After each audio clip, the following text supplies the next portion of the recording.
Sauver des vies par la livraison d'armes? L'Allemagne en guerre contre la Russie.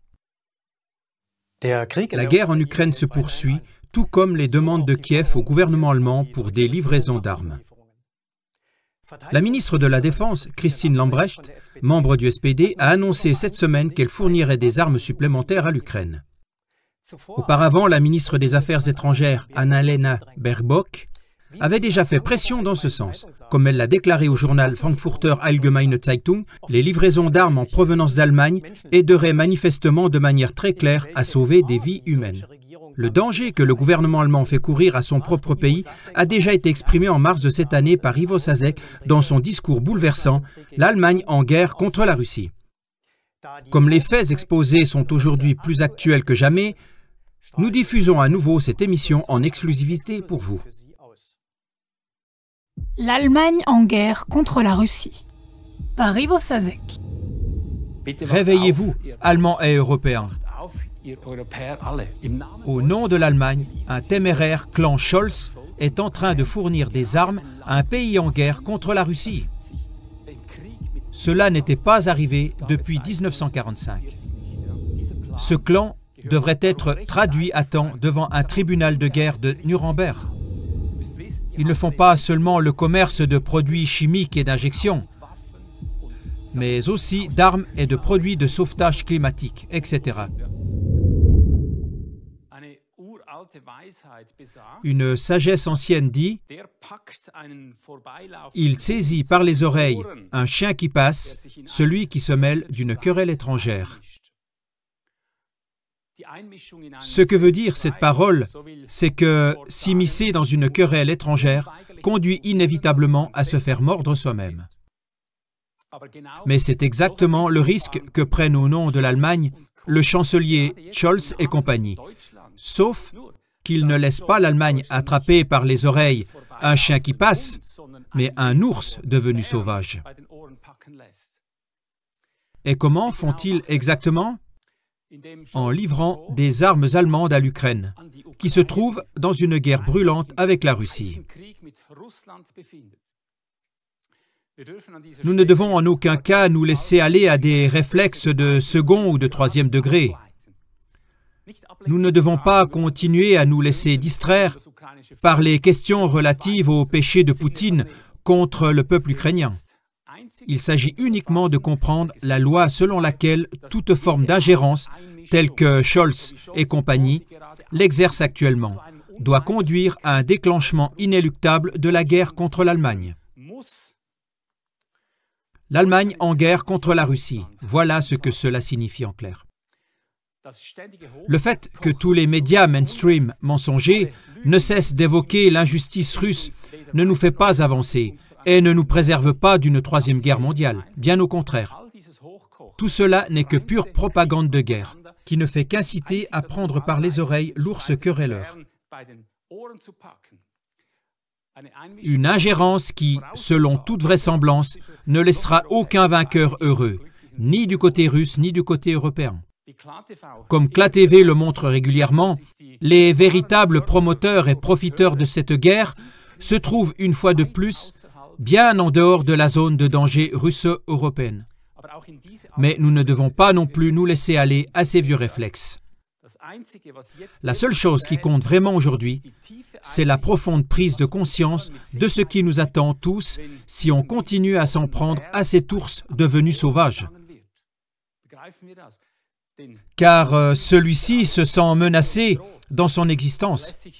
Rien ne peut le calmer, à moins de prendre ses distances avec lui et ses petits, comme le fait actuellement l'administration américaine hypocrite dirigée par Biden. Les reproches, les accusations et les menaces ne font que rendre l'ours rouge plus féroce. Car dans ses yeux ne brillent pas seulement les articles 108-111 de la Constitution ukrainienne. Depuis le Maïdan de 2014, fomenté par les États-Unis et son coup d'État contre Yanukovych, l'ours ne voit le nouveau gouvernement Tchunta d'Ukraine que comme un danger qui s'est insinué, un danger même pour son territoire. Et peu importe ce qui est vrai ou non, l'ours russe tente au moins de prouver publiquement qu'il a senti des gaz toxiques. C'est pourquoi il a publié sur Internet des informations sur l'activité des laboratoires d'armes biologiques américains en Ukraine, ainsi que des documents qui mettent en lumière les préparatifs d'attaque à l'arme biologique dans le Donbass. La distance stratégique et hypocrite de l'administration américaine détourne pour l'instant le regard furieux de l'ours. Bien que l'Ukraine ait déjà reçu 350 millions de dollars pour l'achat d'armes dans le cadre de la première tranche, bien sûr, l'ours n'est pas aussi naïf que nous, les Européens, à qui on peut faire croire dans un seul et même message que ni les États-Unis ni l'OTAN ne s'immisceront dans le conflit ukrainien, alors qu'en même temps on nous parle des énormes crédits qu'ils accordent à l'Ukraine pour l'achat d'armes.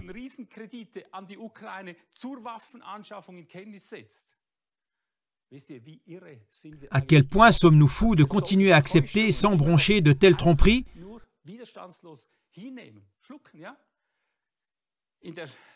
Dans le discours de Stratford, George Friedman a expliqué de manière exhaustive comment, par de telles astuces, l'administration américaine empêche depuis plus de 100 ans tout rapprochement entre l'Allemagne et la Russie.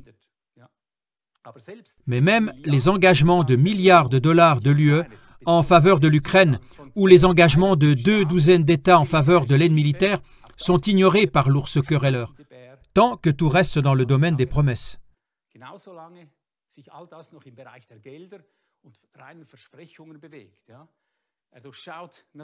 Il a également vu clair à travers la ruse américaine, qui a réussi à inciter l'Occident à prendre toutes sortes de sanctions, alors que les États-Unis continuent à s'approvisionner en gaz et en pétrole russe.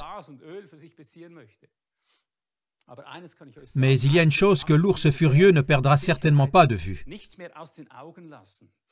Et il s'agit de tous les Scholz qui, comme le chancelier allemand, livrent directement des armes à l'Ukraine. Ça a déjà commencé en février 2022 avec des livraisons illégitimes d'armes à Kiev provenant des stocks allemands. 1000 armes anti-chars et 500 missiles sol-air ont été livrés dès le départ à l'Ukraine par l'armée allemande. Ce n'était que le début. La précédente formulation de menace à travers Interfax de Poutine contre ces livraisons d'armes du 24 février 2022 était pourtant la suivante. Les citoyens et les structures de l'UE impliqués dans la livraison d'armes létales aux forces armées de l'Ukraine seront responsables de toutes les conséquences de telles actions dans le cadre d'une opération militaire spéciale.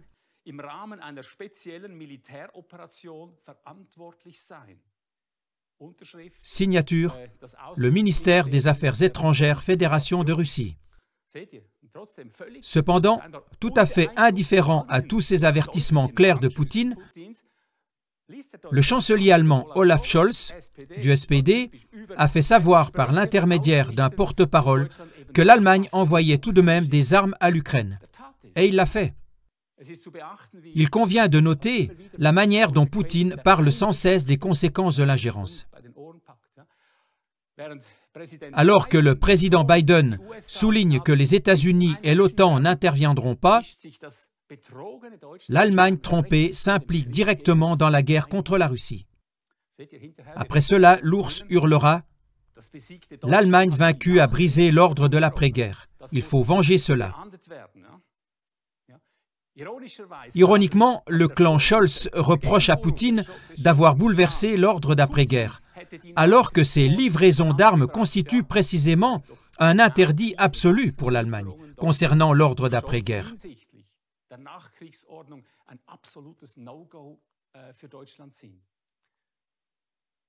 Réveillez-vous, Allemands et Européens. Au nom de l'Allemagne, un téméraire clan Scholz est en train de fournir des armes à un pays en guerre contre la Russie. Cela n'était pas arrivé depuis 1945.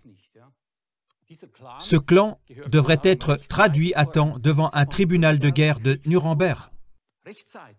au nom de l'Allemagne, qui, perdante de la guerre, n'a toujours pas de traité de paix.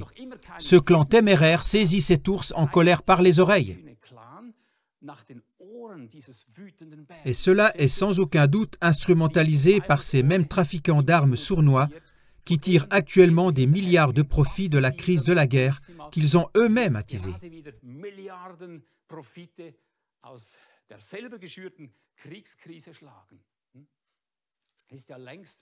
On sait depuis longtemps comment ces profiteurs de crise tirent toujours profit de toutes les parties en guerre.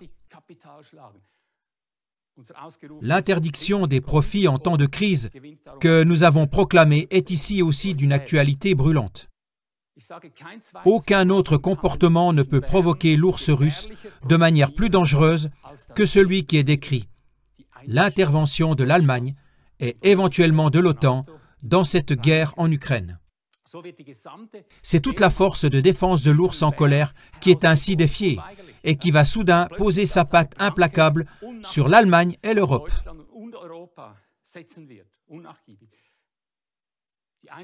Les estimations concernant la puissance militaire réelle de la Russie sont pour l'instant encore très divergentes. Les uns pensent que le Russe est devenu comme un vétéran de la guerre bluffant et endormi. Les autres nous rappellent la puissance de l'armée russe qui a récemment paralysé en Syrie, sur 600 km², tous les engins de guerre à commande électronique.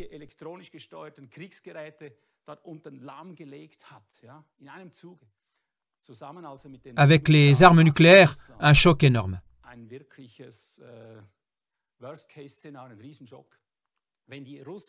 Si les Russes possèdent effectivement des équipements de guerre sophistiqués, l'Allemagne et l'Europe ne sont pas au mieux de leur forme.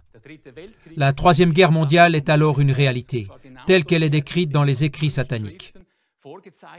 Je rappelle que dès 1871, exactement 3 guerres mondiales ont été planifiées dans les moindres détails par Albert Pike, un franc-maçon de haut rang. Pike était en quelque sorte le dieu parmi les francs-maçons, celui qui a fondé le rite écossais, c'est-à-dire les hauts grades de 30 à 33 degrés. Et en 1871, il a écrit à Mazzini, le chef des Illuminati, une lettre dans laquelle il décrivait le déroulement exact de 3 guerres mondiales planifiées par la franc-maçonnerie de haut niveau.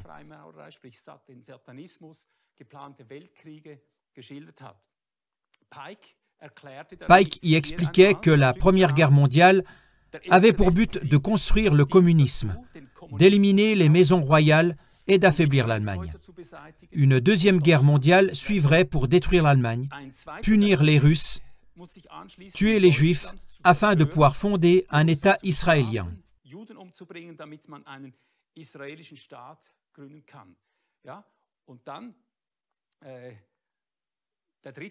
Et la Troisième Guerre mondiale, c'est ce qu'il a prédit, se préparerait à travers des conflits judéo-islamiques, s'étendrait ensuite au monde entier et provoquerait des horreurs si épouvantables et si terribles que l'humanité, choquée par ces terribles événements, se soumettrait alors docilement à la dictature d'un nouvel ordre mondial.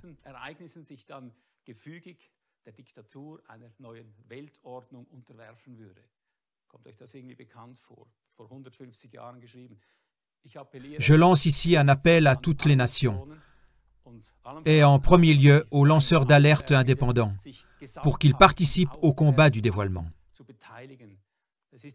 Il faut partir du principe que ce sont les mêmes cercles qui souhaitent à nouveau profiter d'une troisième guerre mondiale.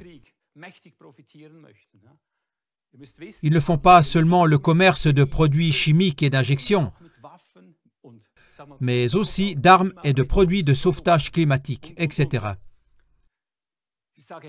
Aidons ce monde perdu à sortir de l'étau de ces profiteurs de crise, en dévoilant ensemble les liens secrets entre eux et en proclamant sans relâche l'interdiction générale des profits en temps de crise. Tous les gens comme Scholz devraient en outre être traduits à temps devant une cour martiale.